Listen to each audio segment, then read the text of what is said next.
because, you know, let's say you get divorced in Maryland or Virginia. There are set rules that apply to how property is divided.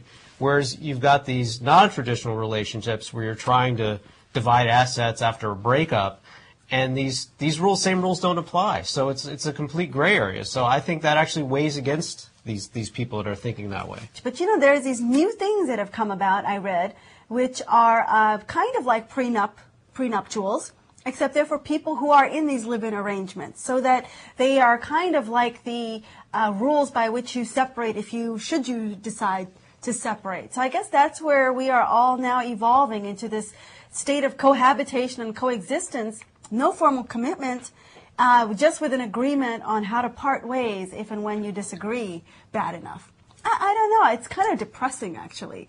But, you know, the other part of this article also says that women still aspire to get married, which I think is completely true, especially for women who have watched, for example, Sex and the City. I mean, you see Carrie Bradshaw, who's supposed to be the epitome of the single woman, and yet she still angles to get married. I think there's something about wearing the dress, being the center of attention, having the world come to your event where you are essentially princess and or queen for a day. There is something that's just a fantasy for women, if nothing else than for the fashion and to be the center of it all. That desire is still there, very prevalent among women. I don't know if it's the same for men. Well, Aastha, I think the ultimate truth is that most guys want to get married too, but the reality is they're delaying it. And I think most couples in general are getting married at later points in their life when they've already tried to establish their career on their own, and then once they feel comfortable in that, they seem to hit a point in life where they say, well, maybe I ought to start looking at this and settling down and getting married at this point.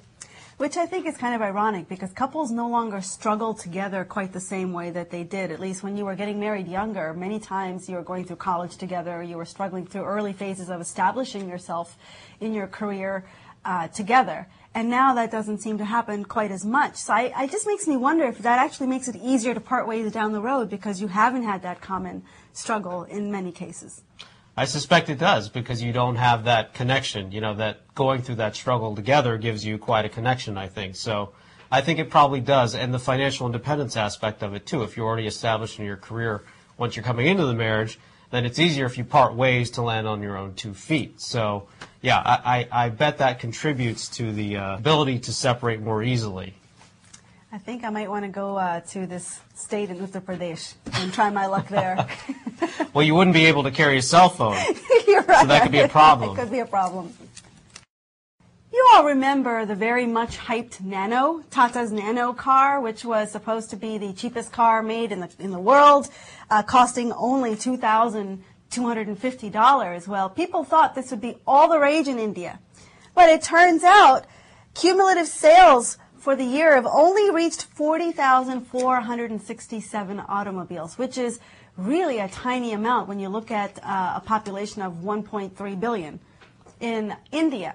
So people are trying to understand why this is the case. And it turns out it's actually too cheap a car, even for the Indians. Well, some of it wasn't helped by the fact that the early Nano suffered from certain problems. There were a few early cases of where there were accidents and the car went up in smoke, which of course, didn't lend much to the fact that it was so cheap to begin with. But other cars actually stepped into the market space that Nano was going into.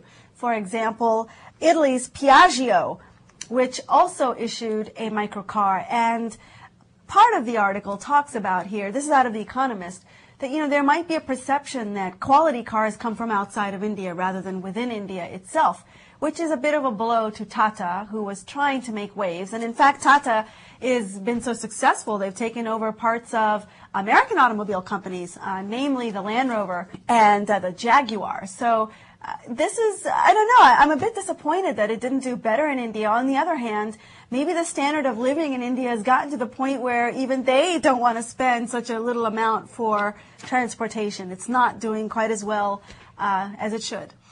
Well, if your cars are catching on fire and smoking, this is a bad thing.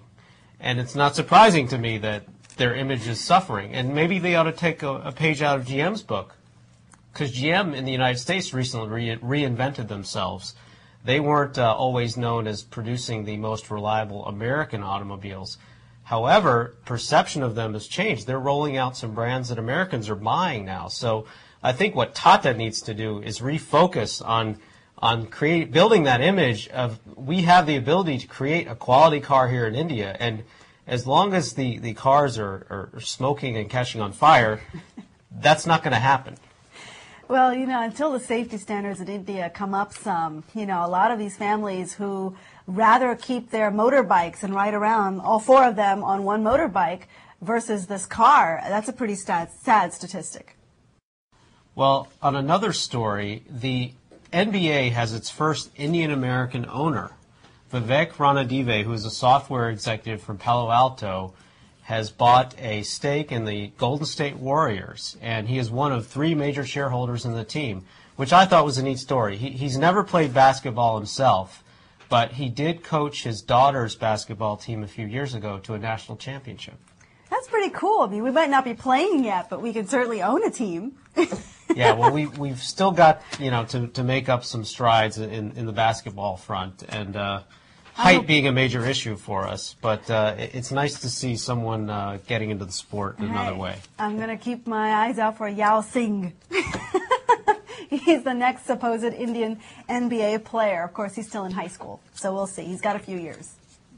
And finally, folks, this is more good news for the Indian American community living here. 4 Indian American students are among 32 U.S. citizens awarded the prestigious Rhodes Scholarship, which is an all-expense paid study at the University of Oxford in England in the year 2011. They are Mr. Akash Shah, Miss Prerna Nadatur, Miss Priya Suri, and Mr. Varun Shivaram, who have won this award, which is the oldest and best-known award for international study. And many of you might remember that President Bill Clinton was a former Rhodes Scholar. So these 4 have certainly set themselves up very well.